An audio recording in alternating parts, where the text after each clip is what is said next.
Yes. We're all playing different teams and who's the traditional powers. Scott, I've noticed when we play teams in South Jersey, a lot of South Jersey schools are not homeschooled, choice schools. Choice schools. And to me, if I need a running back, come on over. You can't do that in the short conference.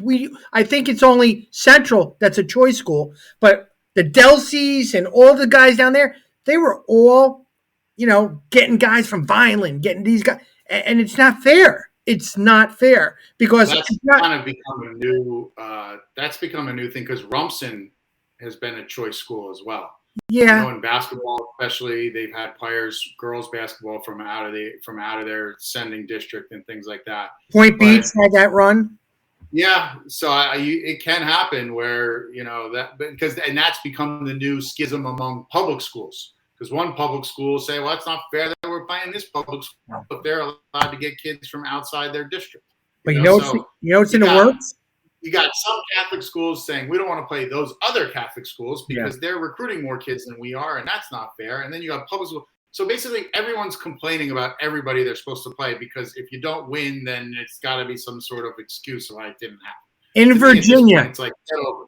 In Virginia, my buddy's a high school coach in Virginia county, and they have one county superintendent. So they have he bodies all the schools there. You have one transfer rule, one transfer hit. You can transfer one time, and you can play for that school immediately. So imagine that. So volleyball teams are good here. The soccer teams are good here. Could you imagine that Ocean County, just Ocean County, you can transfer anywhere you want and go there and play immediately. How great that was. All of a sudden, the public schools are recruiting guys and getting guys in. That would take away from the Catholic schools. It would. What happened with Camden in boys basketball. Oh, God. They started getting players from all over the place, and now I've seen stories of them being in trouble with the NJSAA. They're not going to be allowed to stay and things like that. So schools I know Timber Creek for years had 1 million different transfers from everywhere. But it also works the other way for some of these places where guys leave. Like if the season doesn't go well, those 4 guys that came in, they're going to split. They'll be on another roster by the end. I just think that's the way football is. I mean, look at college. I'm reading today, 24/7 Sports has a ranking of transfer portal guys. Who's the best? Where are they going? This and that. It's a whole other thing. Like you hate to say this, but it's like you look at like a Toms River North, right? That team is loaded with talent. But I've talked to people. Are they all going to be back there next year? Do they have a lot of people whispered in their ear? Come to this school. Come to this non-public school. Come to this private school. You'll get better offers if you come to us. It's like if you're a football coach, you have to sort of re-recruit your team every year, even out of public school. Guys, are you going to stay here? Are you going to be here? Lock them in the rooms. Lock them in the rooms. You can't talk to them. How do you plan out your season if like a month before multiple guys are going to say, I'm going here now? Oh, you're right. Yeah, of course. But I would take out all their Instagram and all that, lock them in a room, say, see you in August, guys. Click, boom, right? They can't see the real world because everybody loves those. I mean, what it always comes down to, right? It always comes down to, does the player or his parents feel he's getting the proper offers? And if they're thinking, I can do better and I can get better offers, or, you know what, I'm a wide receiver. I don't think this quarterback is that good. NIL. I could go to this other school where the quarterback's supposed to be a star, and my stats will double next year, and that'll get me on, radar. That's the stuff you have to contend with. How about this guy? How about this?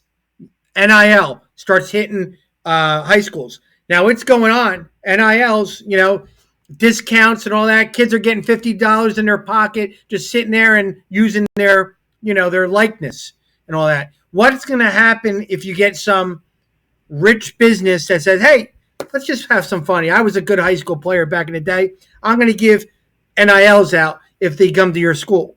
And then all of a sudden, you heard Nike's going to give out $100 for the rest of their lives every month for anybody who goes to a certain Nike school in college. Yeah, I mean, you're right. Yeah. Theoretically, you could buy a team. You could buy it. And we've seen that happen in the short conference, and they don't have football anymore. So enough's enough, all right? But NILs are out there. or NILs are out there. It's hitting Ocean Monmouth County slowly because all of a sudden these guys are now sponsored by or they're getting NILs. It's a job. NIL means your kid is getting paid but not working. He's sitting there. I still think that there's part of me though that still think that's a pretty rare occurrence. I mean that there's an alumnus in a certain town who's that crazed about high school football that he's going to throw like $10,000 at a team to get. I could see it with some of the non-publics, but I don't know if I could see that with a public school. But again, I could totally be proven wrong. I mean, only the time will tell. I would figure, is there any millionaires out there in Barnegat? Maybe I'll come back and then we'll do it. Could you imagine rewarding kids for getting A's or coming on time, not wearing their hat in school or something like that? But that would be incredible. But I don't know. The sports world right now, you're right with the portal. My one buddy's, I don't want to say who it is, but my one buddy's nephew is a big time 1A quarterback who got hurt, and he just put him. He was in the draft. He was a first or third pre. He got hurt. He's been out. He's going to transfer out. He's got an NIL deal, $300,000 waiting for him. He just declared that he's going to be transferring. So these guys will make more money in college now than they go into pros with NIL. I guess to me, what it's really coming down to, the change is players are reevaluating their careers year to year. Yeah, it's not like the old days where I go to this school, I'm going to be here 4 years, and I'm going to work my way to everything. It's year after year. What are my best options? And I think because you even look at places like Monmouth University, they have some superstars on offense. Yeah. Tony Muskett, their quarterback, has offers from Virginia. Like they got guys. Like they're going to have to guys that they might have planned to have 2 or 3 years. They might only have 1 year. So I think football players in general, the second they start to get to some prominence as, even sophomores in high school, are going to start reevaluating year after year. Is this the best place to go? Is this the best? Should I go here? Because, people don't really have qualms about transferring to a bunch of places anymore and living all over the place for different years. None of that seems to be an impediment to anything. So I think that's what's really changed. I think top-notch players every year are reevaluating their situation and saying, do I want to be at this school or do I want to be at that school?